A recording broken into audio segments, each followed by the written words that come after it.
지금부터 IBS 인하대학교 방송국의 아침 정규 방송을 시작하겠습니다.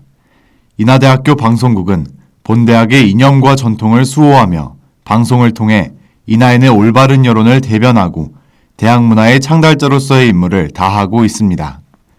아침 신문 브리핑입니다.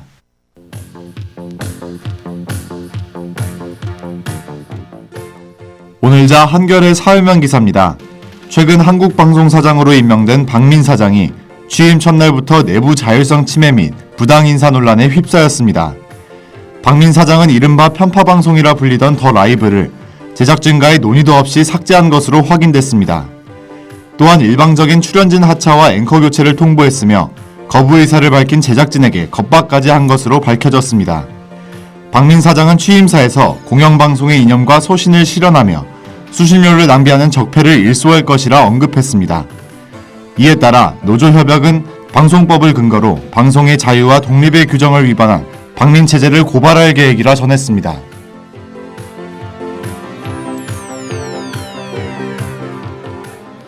오늘자 국민일보 정치면 기사입니다. 한동훈 법무부 장관을 향한 야당 정치인들의 노골적인 감정 표출로 여야의 분위기가 험악해지고 있습니다. 지난 9일 송영길 전 민주당 대표가 한 장관의 탄핵을 주장하며 건방진 놈이 국회에 와서 사람들을 조롱하고 능멸한다고 발언했습니다. 이에 한 장관은 송 전 대표와 같이 어릴 때 운동권 했다는 이유 하나로 사회에 생산적 기여도 없이 시민 위에 군림하고 있다며 응수했습니다.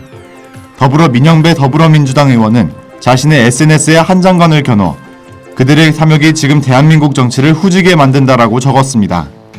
여당과 야당의 설전이 과격해지고 있는 와중에 일부 국민들은 공개적인 장소에서의 원색적인 비난은 비정상적인 것이라 지적했습니다.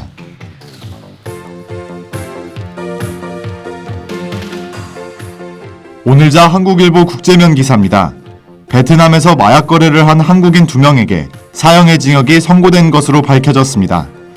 한국인 A씨는 화강한 판에 마약류 39.5kg을 숨겼다가 라이 항구 현장에서 공안에게 체포된 것으로 밝혀졌습니다. 이들은 캄보디아에서 호치민으로 마약을 반입한 뒤 밀수 물량 대부분을 현지에서 유통시킨 것으로 파악됐습니다.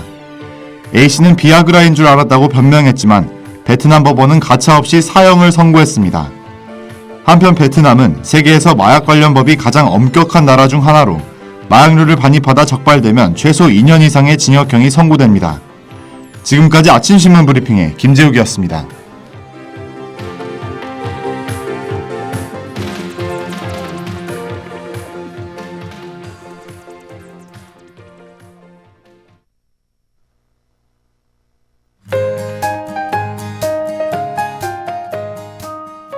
오늘의 날씨입니다. 인천 날씨는 최고 기온이 10도, 최저 기온이 1도로 9도 정도의 일교차가 있겠습니다. 어제보다 최고 기온이 4도가량 높은 비교적 따뜻한 하루가 예상되는데요. 하늘엔 구름이 많아 흐린 날씨가 이어지며 일교차가 큰 만큼 옷차림에 유의하시면 좋겠습니다. 더불어 미세먼지는 보통 정도이니 외출 시 참고하시길 바랄게요. 이상으로 오늘의 날씨였습니다.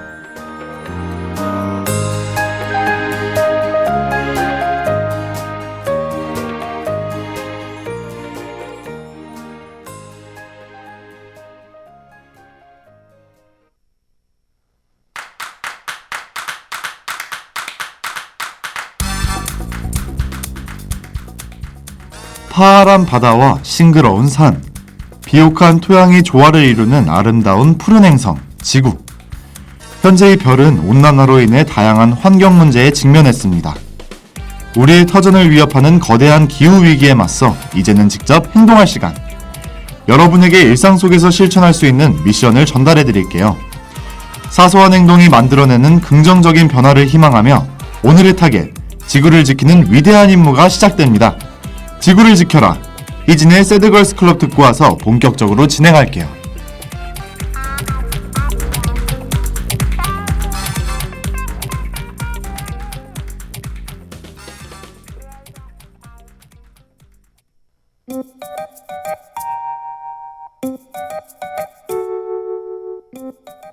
(12주차) 작전 브리핑 시작하겠습니다. 지루한 등교 시간, 잠시나마 주어진 여가 시간, 여러분은 무엇을 하며 시간을 보내시나요? 많은 분들이 유튜브를 켜서 재미있는 영상을 보거나 OTT 서비스를 통해 드라마나 영화, 스포츠를 감상하실 텐데요. 아무런 생각 없이 즐기던 다양한 온라인 동영상들, 이 영상을 볼 때마다 환경이 오염된다고 하면 믿어지시나요? 오늘의 작전명, 디지털 탄소 발자국을 지워랍니다.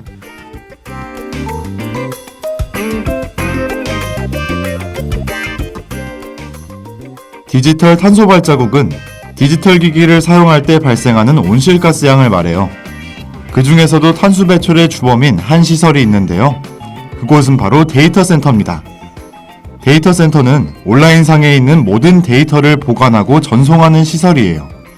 예를 들어 우리가 유튜브에서 영상을 클릭하면 이곳에 있던 영상이 핸드폰으로 전송돼 틀어지는 것이죠. 이렇게 모든 디지털 활동이 원활하게 수행되기 위해서 데이터 센터는 24시간 내내 가동되는데요.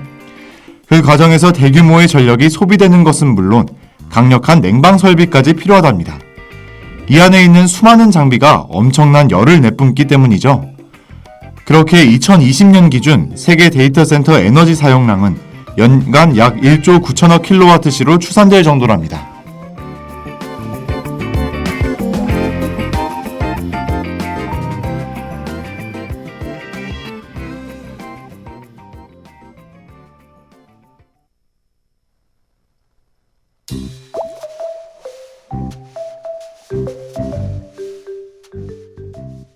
그러니 우리가 해야 할 일은 데이터 센터의 전력 사용을 줄여나가는 것. 그 방법은 매우 다양하면서도 간단한데요. 주기적으로 이메일이나 메시지, 클라우드를 정리해 저장되는 데이터의 양을 줄일 수도 있고요.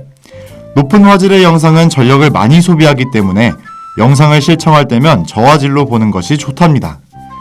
더욱더 효과적인 방식은 디지털 기기의 모니터 밝기를 줄이는 것.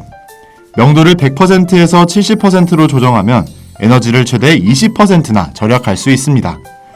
지금 당장 실천해도 부담 없는 방법들이죠. 아주 작은 부분만 변화해도 충분하답니다.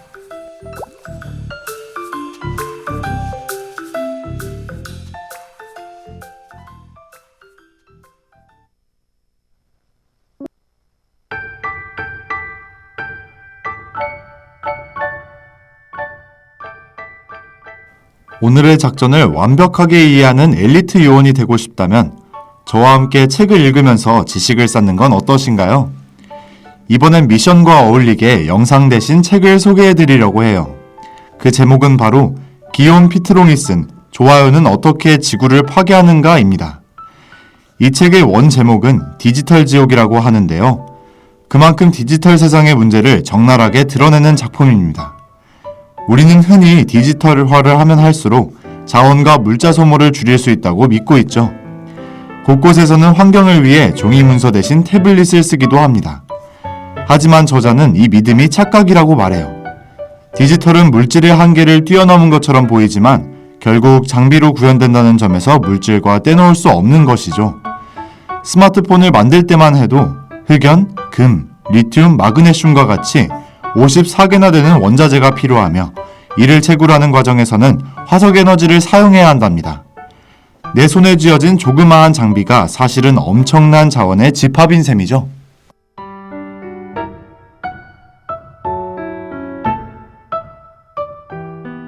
따라서 우리는 전자기기의 교체 주기를 늘릴 필요가 있어요.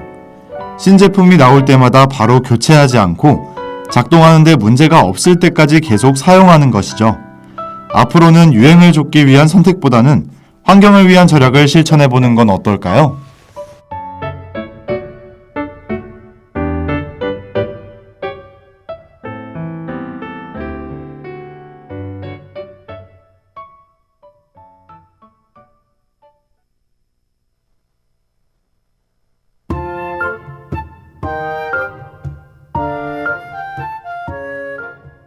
클릭 한 번이면 무엇이든 가능한 디지털 세상.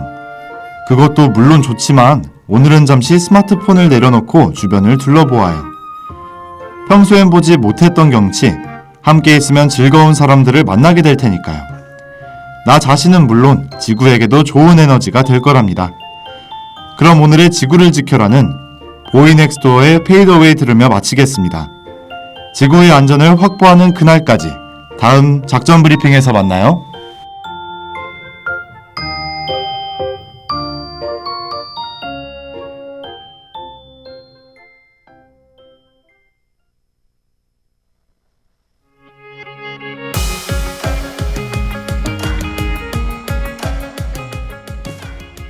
지금까지 제작의 김정은, 보도의 배한비, 기술의 이예찬, 진행의 김재욱이었습니다.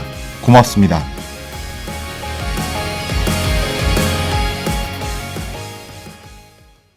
지금까지 여러분께서는 IBS 인하대학교 방송국의 아침 정규 방송을 들으셨습니다. 다음 정규 방송 시간까지 안녕히 계십시오. 여기는 참된 방송 인하대학교 방송국입니다. IBS